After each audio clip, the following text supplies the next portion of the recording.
कि देवता मेरे आंगन में उतरेंगे कब, जिंदगी भर यही सोचता रह गया। और मेरे बच्चों ने उस चांद को छू लिया, जिंदगी भर जिसे पूछता रह गया। हाथ में कटोरा और पीठ पर बोरा, गरीब किसान का बच्चा स्कूलों में जाता है तो क से कबूतर, ख से खरहा और ग से गधा पढ़ाया जाता है। माननीय पीठासीन अध्यक्ष जी, आपने हमको वर्ष 2024-25 के लिए शिक्षा मंत्रालय के बजट में अनुदानों की मांगों पर चर्चा में भाग लेने का अवसर प्रदान किया। मैं इसके लिए आपका आभारी हूं। माननीय लोहिया जी ने कहा था कि निर्धन हो या धनवान, सबको शिक्षा मिले समान। आज ये दुख का विषय है कि शिक्षा विभाग ने अनुदानों के लिए जो अपने बजट में प्राविधान किया है, उसमें यह अफसोसनाक स्थिति है कि SC, ST और OBC के लिए जहां बजट में वृद्धि करने की आवश्यकता थी, वहां उनके लिए निर्धारित बजट में भारी कटौती की गई है। और इसी क्रम में डॉक्टर भीमराव अंबेडकर साहब फाउंडेशन, एक सेकंड अभय कुमार जी, इसका बजट जो पहले से ही बहुत कम था, इससे पहले मात्र 40 करोड़ रुपया। इससे पहले भी माननीय स्पीकर जी साहब ने बताया कि जब सदस्य बात करते हैं एक हाथ जेब में ना रखें। बहरहाल इस बार ये 40 करोड़ का भी जो बजट था, इसे घटा करके अब 30 करोड़ कर दिया गया। एक मानसिकता का पता चलता है। ये भी देखने की बात है कि इस बजट में अल्पसंख्यकों की शिक्षा के लिए उसमें भी पहले की तुलना में भारी कटौती की गई, जबकि उसमें व्यापक वृद्धि की आवश्यकता थी। बजट में SC, ST, OBC को जो मुफ्त कोचिंग के माध्यम से उनको शिक्षा के लिए सहूलियत प्रदान करने का जो बजट था, वो भी पहले से बहुत कम था। लेकिन अफसोस की बात है कि जो था 47 करोड़ रुपया, उसे भी घटा करके अब मात्र 35 करोड़ रुपया कर दिया गया।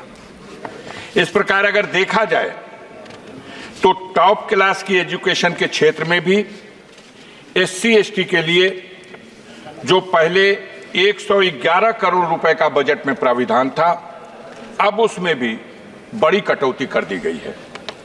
मानवर, आपके माध्यम से हम दो पंक्ति की कविता के साथ अपना भाव, अपना विचार सदन में रखना चाहते हैं कि देवता मेरे आंगन में उतरेंगे कब, जिंदगी भर यही सोचता रह गया। और मेरे बच्चों ने उस चांद को छू लिया, जिंदगी भर जिसे पूछता रह गया। आज जब दुनिया शिक्षा के माध्यम से, टेक्नोलॉजी के माध्यम से, साइंस के माध्यम से अपनी उन्नति के शिखर पर पहुंच रही है, तब हमारे देश में शिक्षा में खास तौर से जो कमजोर वर्ग है, SC, ST है, OBC है, माइनॉरिटी के लोग हैं, इनके शिक्षा के प्रति जागरूक करने और बढ़ावा देने के उद्देश्य से बजट में बढ़ाकर प्राविधान किया जाना था, जिसमें बड़े पैमाने पर कटौती की गई।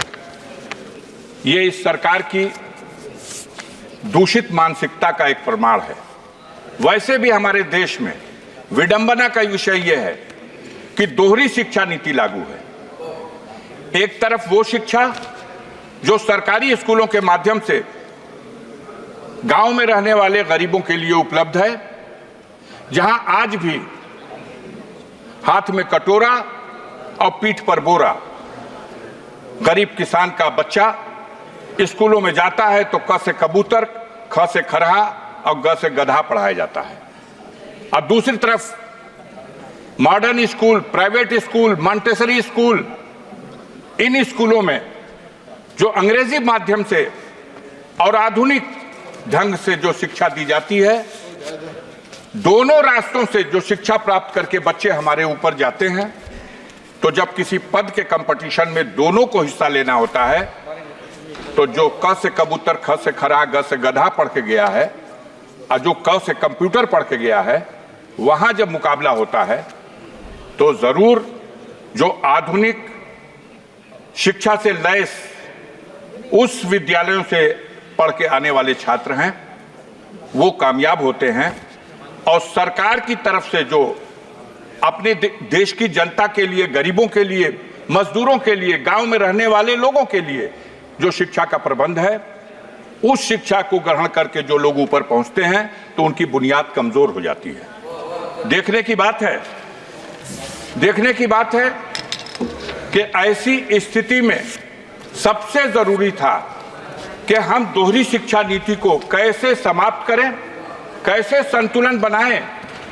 जो प्राइवेट स्कूलों की शिक्षा है वो इतनी महंगी है कि एक गरीब आदमी तो अफोर्ड कर ही नहीं सकता, एक मध्यम वर्ग का आदमी भी उनके बच्चों को 2 में, 3 में, 4 में, 5 में पढ़ने के लिए 2,000 रुपया महीना, 5,000 रुपया महीना, 4,000 रुपया महीना, और बड़ी ऊंची शिक्षा ग्रहण करने के लिए तो कोई साधारण किसान, कोई गरीब, कोई गांव का आदमी अगर अपनी हैसियत को भी बेच दे तो वो अपने बच्चों को डॉक्टर नहीं बना सकता, अपने बच्चों को उस तरह की शिक्षा नहीं दे सकता जो उसके लिए एक सपना है। मानवर, आपके माध्यम से इस सदन में हम आपसे ये अनुरोध करना चाहते हैं कि हमारी सरकार को दोहरी शिक्षा नीति को समाप्त करने की दिशा में पहल करनी चाहिए।